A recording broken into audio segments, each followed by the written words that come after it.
giới thiệu tổng quát nguồn gốc lời Phật dạy về sự hòa hợp trong xã hội. Xung đột và bạo động đã gây ra nhiều vấn nạn đau khổ cho con người kể từ thời xa xưa và đã làm vấy máu các biên niên sử của nhân loại. Trong lúc lòng người luôn luôn thao thức với mong ước được sống trong an bình, hòa hợp và thương yêu đồng loại, thì các phương tiện để thỏa mãn mong ước này đã từng chứng minh là xa vời, khó đạt được.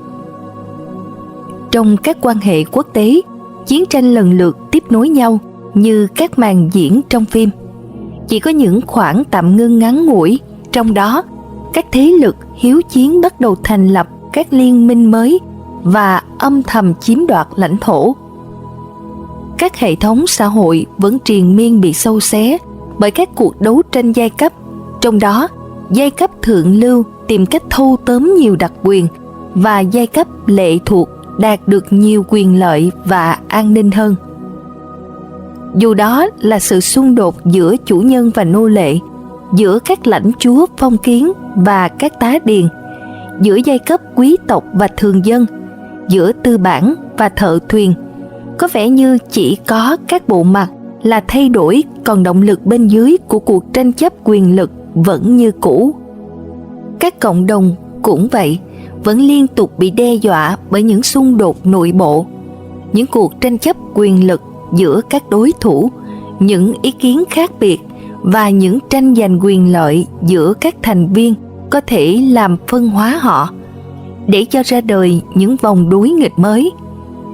Khi mỗi cuộc chiến tranh, chia rẽ hoặc tranh chấp đạt cao điểm, niềm hy vọng lại khởi lên rằng hòa giải sẽ theo sau, rằng hòa bình và đoàn kết cuối cùng sẽ thắng. Tuy nhiên, những hy vọng ấy đã nhanh chóng trở thành thất vọng. Sự kiện này vẫn lặp đi lặp lại như vậy. Một đoạn kinh thật cảm động trong các kinh điển của Phật giáo Nguyên Thủy đã chứng minh cho sự khác biệt giữa nguyện vọng của con người mong muốn được hòa bình và thực tế ảm đạm của sự xung đột triền miên bất tận. Kinh kể rằng có một thời Sakka, Thiên Chủ, vị vua cai trị cõi trời, đến thăm Đức Phật và hỏi Ngài câu hỏi nhức nhối. Bạch Thế Tôn, tại sao trong lúc con người mong ước được sống trong hòa bình, không oán ghét hận thù, mà họ lại vướng vào vòng thù hận khắp mọi nơi?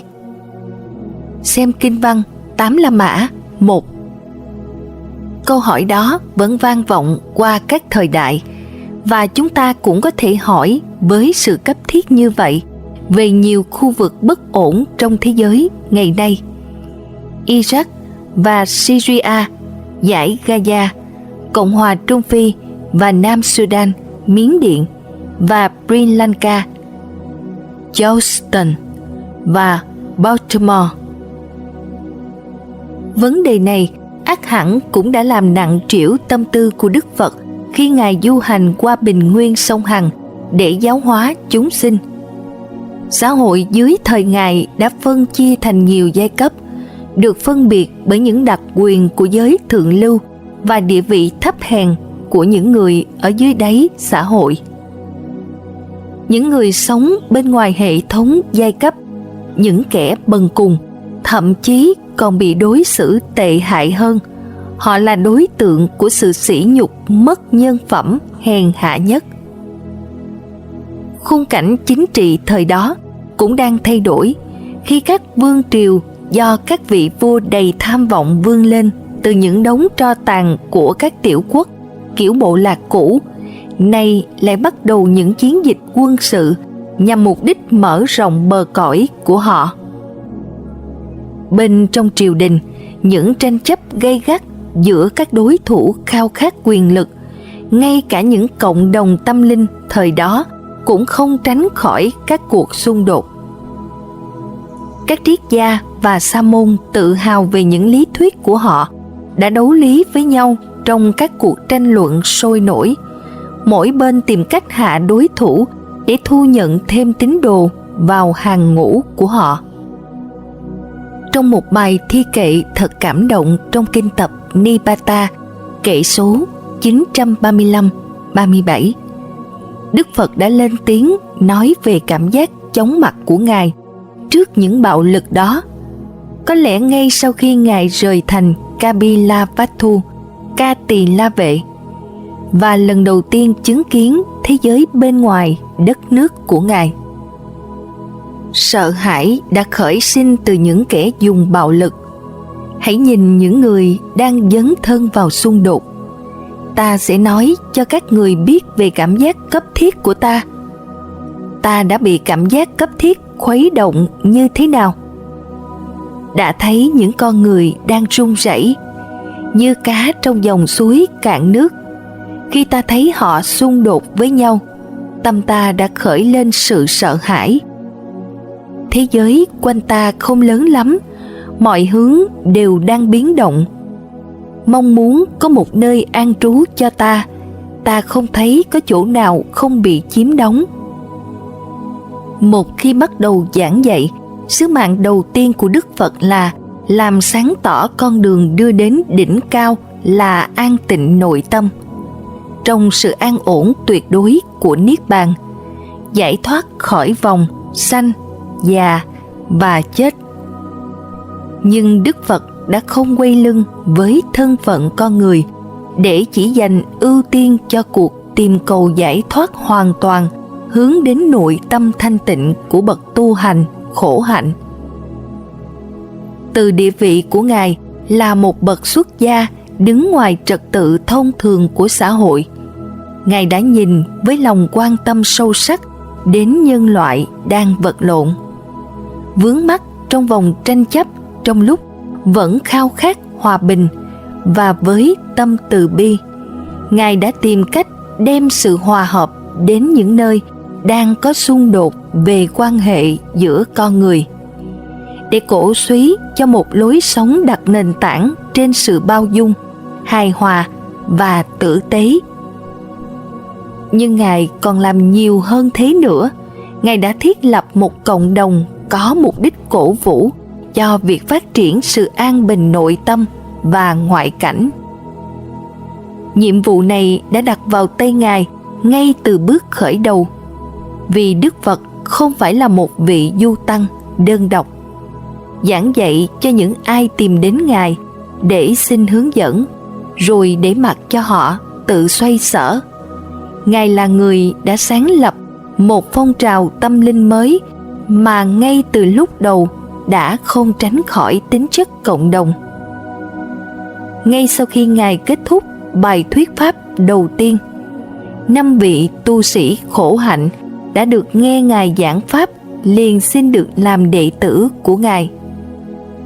Thời gian trôi qua, lời giảng dạy của Ngài đã thu hút ngày càng nhiều số thiện nam tín nữ xin được theo Ngài để sống cuộc đời không gia đình và nhận lãnh toàn bộ sự rèn luyện của Ngài. Như vậy, giáo đoàn là một cộng đồng tăng ni sống theo từng nhóm, du hành theo từng nhóm, được rèn luyện theo từng nhóm, dần dần đã hình thành và phát triển chung quanh Ngài. Tuy nhiên, thay đổi từ y phục đời thường thành y vàng nâu chưa phải là tấm thông hành tức khắc đưa đến thánh thiện. Mặc dù lối sống đã thay đổi, các tăng ni gia nhập giáo đoàn của Đức Phật vẫn còn mang theo họ những khuynh hướng bẩm sinh về sân hận, kiêu ngạo, tham vọng, đố kỵ, tự tôn và bướng bỉnh. Như vậy sẽ không tránh khỏi nảy sinh những căng thẳng trong nội bộ cộng đồng tăng chúng, đôi lúc phát triển thành sự chống đối nhau trực tiếp, tạo ra phe nhóm, tranh chấp nhau và thậm chí xung đột gay gắt. Để giáo đoàn được phát triển, quả thật Đức Phật phải trở thành một nhà tổ chức. Trong lúc Ngài có thể tuyên thuyết về những lý tưởng tâm linh cao thượng, theo đó các đệ tử của Ngài có thể nỗ lực vươn tới. Điều này không bảo đảm có được sự hòa hợp trong giáo đoàn. Ngài cũng cần thiết lập một bộ quy luật chi tiết để vận hành đồng nhất những công việc trong cộng đồng tăng chúng và ban hành những điều lệ để giới hạn, nếu không phải là loại bỏ hoàn toàn các khuynh hướng chia rẽ nội bộ. Những điều lệ này đã trở thành luật tạng Vinaya, là bộ giới luật của Tăng Ni. Đức Phật cũng đã dạy và hướng dẫn những người tại gia tuân theo giáo lý của Ngài, như là những cư sĩ sống trong gia đình và làm việc bình thường theo nghề nghiệp của họ. Như vậy, Ngài phải đối diện thêm với nhiệm vụ đặt ra đường lối hướng dẫn cho xã hội nói chung. Ngoài một bộ giới luật căn bản cho cư sĩ, Ngài phải đưa ra những nguyên tắc để bảo đảm rằng cha mẹ và con cái, vợ chồng, chủ nhân và công nhân và những người có nhiều nguồn gốc và giai cấp xã hội rất khác nhau có thể sống chung hài hòa, thân thiện. Đứng trước những thách thức đó, phạm vi của giáo pháp được mở rộng.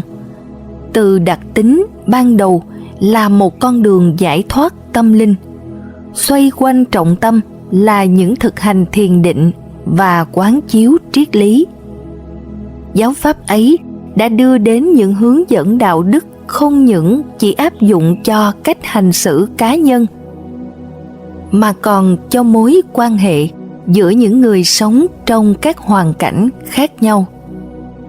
Dù là ở trong các tu viện hay tại gia, dù là người đang mưu sinh trong phố chợ, công xưởng hay trong dịch vụ hành chánh của đất nước họ, trong tất cả mọi hoàn cảnh, đòi hỏi đạo đức chính yếu là tránh làm tổn hại người khác. Tổn hại do hành hung, tổn hại do chà đạp quyền lợi của người khác, tổn hại do xung đột và bạo động. Mục đích lý tưởng là để cổ suý cho thiện chí và sự hài hòa trong hành động, lời nói và ý nghĩ. Cấu trúc của sách này.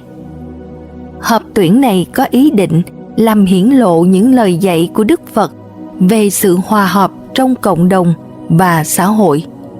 Sách này dựa trên một số kinh văn mà tôi đã tuyển chọn năm 2011 theo lời yêu cầu của chương trình xây dựng hòa bình và nhân quyền của Viện Nghiên cứu Khoa học Xã hội thuộc Đại học Columbia, dự định được sử dụng cho các tăng ni ở Tích Lan, Sri Lanka.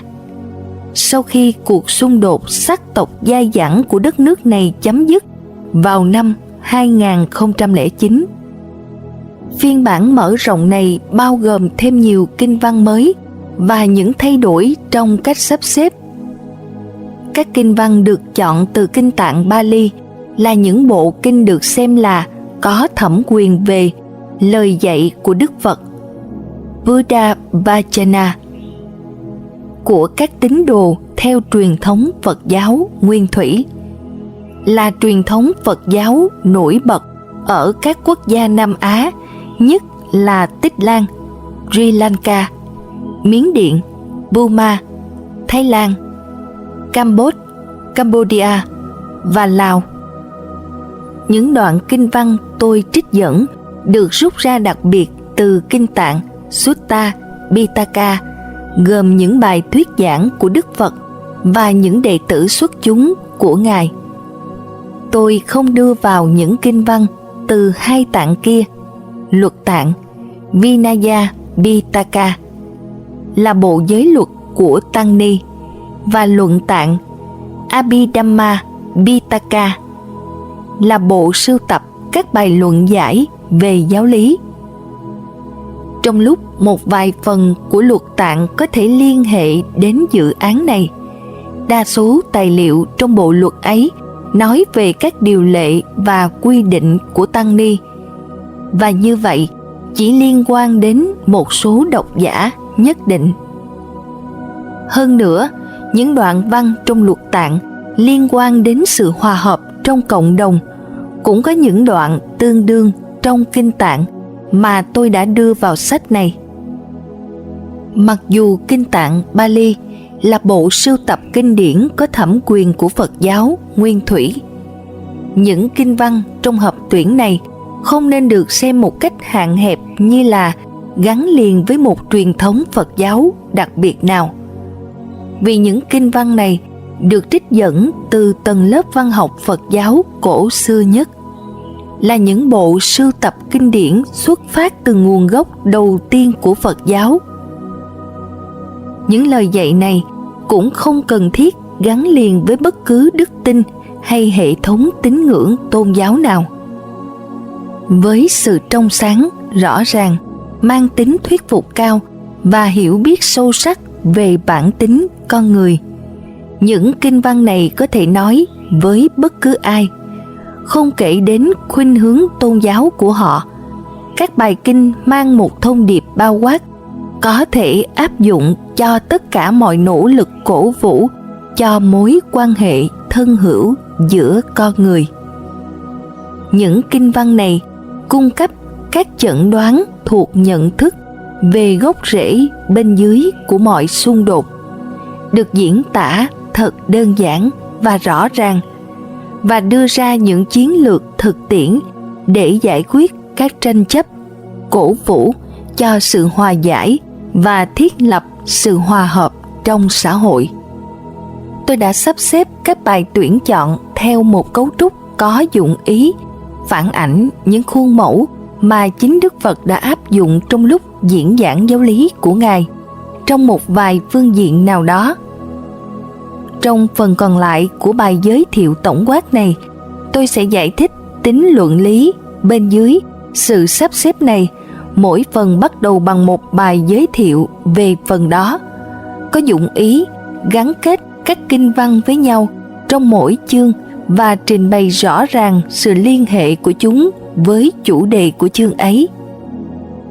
Phần 1 La Mã gồm các kinh văn về chánh kiến hay là hiểu biết chân chánh. Đức Phật đã đặt chánh kiến như là chi phần đầu tiên của bát thánh đạo, và ở đâu đó Ngài đã nhấn mạnh vai trò của chánh kiến như là nguồn hướng dẫn cho đời sống đạo đức và tâm linh. Vì mục đích của họp tuyển này là cung cấp tầm nhìn của Phật giáo về sự hòa hợp trong cộng đồng và xã hội, hơn là trình bày con đường giải thoát tối hậu. Những kinh văn tôi đem vào đây làm nổi bật kiểu chánh kiến, giúp nuôi dưỡng cách hành xử đạo đức. Điều này đôi lúc được gọi là chánh kiến thuộc thế gian. Ngược lại với chánh kiến siêu xuất thế gian là tuệ giác sâu sắc về bản chất trống không và vô ngã của mọi pháp hữu vi, vốn sẽ chặt đứt gốc rễ của sợi dây ràng buộc con người với vòng luân hồi. Hiểu biết chân chánh về nguyên lý nghiệp quả có một tác dụng quyết định trên cách hành xử của con người. Khi chúng ta nhận thức được rằng hành động của chúng ta cuối cùng sẽ dội ngược trở lại vào chúng ta và xác định số phận của chúng ta trong các đời sống tương lai, chúng ta sẽ có động lực để từ bỏ những tâm hành cố uế và tránh xa các hành xử bất thiện. Thay vào đó, chúng ta sẽ được khơi nguồn cảm hứng để dấn thân vào những cách hành xử tốt đẹp và phát triển các đức tánh thiện lành. Khuôn mẫu này được phản ảnh ngay trong cấu trúc của bát thánh đạo. Ở đó chánh kiến đưa đến chánh tư duy, từ đó sẽ biểu hiện trong chánh ngữ, chánh nghiệp và chánh mạng. Trong phần 2 La Mã, tôi bàn về tác dụng của chánh kiến trên mỗi cá nhân dưới chủ đề rèn luyện cá nhân. Phật giáo nguyên thủy thấy sự chuyển hóa của mỗi người là chìa khóa đưa đến sự chuyển hóa của xã hội. Một xã hội an bình, hài hòa không thể do bên ngoài áp đặt bởi những sắc lệnh của một cơ quan quyền lực, nhưng chỉ có thể xuất hiện khi con người tự sửa đổi tâm tánh và chấp nhận những tiêu chuẩn hành xử xứng đáng. Như vậy, nhiệm vụ cổ động cho việc phát triển sự hòa hợp trong cộng đồng phải bắt đầu từ việc chuyển hóa cá nhân. Chuyển hóa cá nhân xảy ra qua một tiến trình rèn luyện liên quan đến việc biểu lộ cách hành xử tốt đẹp bên ngoài và thanh tịnh tâm bên trong. Theo kế hoạch của truyền thống Phật giáo, tôi xếp vào giáo trình rèn luyện cá nhân này dưới 3 tiêu đề về bố thí, đạo đức tự giác và tu tập tâm. Chướng ngại chính của sự hòa hợp xã hội là lòng sân hận và bất mãn. Sân là hạt giống phát sinh thù hận, và như vậy, trong tiến trình rèn luyện cá nhân, Đức Phật đã chú tâm đặc biệt đến việc chế ngự và loại bỏ sân hận. Vì thế, tôi dành phần Ba La Mã để nói về đối trị sân hận. Những kinh văn được đưa vào hé lộ cho ta thấy những cơ sở nào khiến sân hận khởi sinh, những bất lợi và nguy hiểm khi ta bị sân hận làm chủ, và những liều thuốc thực tiễn có thể dùng để loại bỏ sân hận. Liều thuốc chính để loại bỏ sân hận là nhẫn nhục, mà Đức Phật mạnh mẽ khuyên dạy đệ tử ngay cả trong những hoàn cảnh khó khăn nhất. Như vậy, 2 phần cuối trong chương này gồm có các kinh văn nói về hạnh nhẫn nhục như những mệnh lệnh, và qua những câu chuyện về các nhân vật tiêu biểu của hạnh nhẫn nhục. Phần 4 La Mã dành cho lời nói. Lời nói là một mặt hành xử của con người, đóng một vai trò quan trọng liên quan đến hòa hợp xã hội, đến nỗi Đức Phật đã dành cho chánh ngữ một vị trí rõ ràng trong Bát Thánh Đạo. Tôi đã theo gương Đức Phật bằng cách tuyển chọn rộng rãi các kinh văn dành cho đề tài về lời nói. Những kinh văn này không những nói về chánh ngữ như thường được hiểu, mà còn là cách thức tham gia các cuộc tranh luận một cách đúng đắn, khi nào nên khen và khi nào nên chỉ trích kẻ khác, làm thế nào để sửa sai một kẻ làm điều ác khi cần thiết. Với phần 5 La Mã, chúng ta chuyển hướng trực tiếp từ lĩnh vực tu luyện cá nhân đến các mối quan hệ với người khác. Các mối quan hệ ấy bắt đầu bằng tình bạn tốt đẹp, một đức tính mà Đức Phật đã nhấn mạnh như là nền tảng của một đời sống tốt đẹp. Trong những kinh văn tôi tuyển chọn, chúng ta thấy Đức Phật giải thích cho cả đệ tử xuất gia lẫn tại gia của Ngài về giá trị của việc kết bạn với những người bạn tốt. Ngài phân tích phẩm chất của một người bạn đích thực và mô tả cách thức bạn bè nên đối xử với nhau như thế nào. Ngài dạy rằng tình bạn tốt đẹp đem lại thành công trong đời sống của cư sĩ tại gia, cũng như việc phát triển tâm linh của người xuất gia. Phần 6 La Mã mở rộng lĩnh vực tìm hiểu. Từ tình bạn cá nhân đến các lĩnh vực có tầm ảnh hưởng rộng lớn hơn, tôi đưa vào một số kinh văn tuyển chọn, trong đó Đức Phật nhấn mạnh đến hàm ý xã hội trong cách hành xử cá nhân. Chương này bắt đầu với các trích đoạn so sánh đối nghịch giữa kẻ ngu với người trí, kẻ ác và người thiện. Chương này tiếp tục so sánh những người chỉ biết hết lòng làm lợi ích cho bản thân mà thôi với những người hết lòng làm lợi ích cho người khác. Các kinh văn xem xét sự khác biệt đối nghịch này theo tầm nhìn của người xuất gia lẫn người tại gia. Những gì được tìm thấy là sự xác nhận rõ ràng rằng cách thực hành tốt nhất là người hết lòng làm điều tốt cho cả hai, vừa lợi ích cho mình, vừa lợi ích cho người khác. Phần 7 La Mã đưa chúng ta đến việc thiết lập một cộng đồng có mục đích chung. Vì Đức Phật là vị sáng lập giáo đoàn, không phải là một người lãnh đạo thế tục. Đương nhiên, những đường lối Ngài đề nghị để thiết lập một cộng đồng có mục đích chung trước tiên là cho đời sống xuất gia. Nhưng trong những trường hợp Ngài được các nhà lãnh đạo thế tục yêu cầu đưa ra những lời khuyên về việc duy trì sự hòa hợp trong xã hội nói chung, các nguyên tắc Ngài đưa ra đã được bảo tồn trong các bài kinh. Những bài tuyển chọn khác trong chương này liên hệ đến sự hợp tác giữa hai thành phần của cộng đồng Phật giáo, giới xuất gia và cư sĩ tại gia. Tuy nhiên, ngay cả khi họ hành động với ý định tốt đẹp nhất, những con người trong cộng đồng ấy đem theo họ những khuynh hướng dẫn đến phe nhóm cục bộ và tranh chấp nhau. Chủ đề của phần 8 La Mã là tranh chấp. Các kinh văn bao gồm trong chương này nói đến những tranh chấp nội bộ của cả giới xuất gia lẫn tại gia mà trong một vài phương diện có những nguồn gốc giống nhau, nhưng trong một số mặt khác đã xuất phát từ những nguyên nhân khác nhau.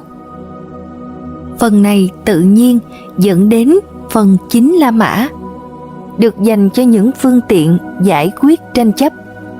Ở đây, chúng ta thấy Đức Phật trong vai trò của một người thiết lập luật lệ cho giáo đoàn, đặt ra những đường lối, hướng dẫn để giải quyết các xung đột và đề xuất những phương thức rèn luyện để ngăn cản các vụ tranh chấp có thể bộc phát trong tương lai.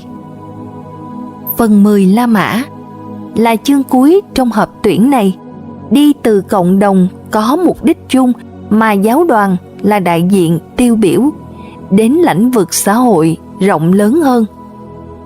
Tôi đưa vào đây những kinh văn được trích từ các bài kinh khám phá những mối quan hệ chồng chéo lên nhau, tạo thành cơ cấu xã hội.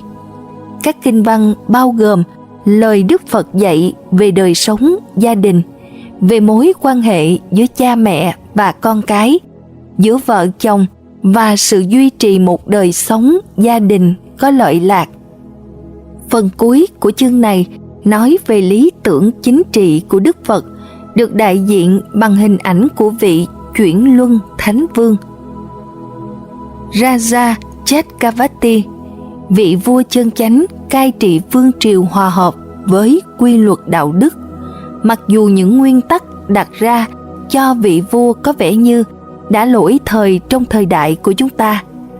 Với cam kết dân chủ đã được tuyên bố, với sự nhấn mạnh đến công lý, khoan hồng và chánh trực như là nền tảng của các thế lực chính trị, những kinh văn xưa cổ của Phật giáo vẫn còn có giá trị liên quan đến thời đại ngày nay.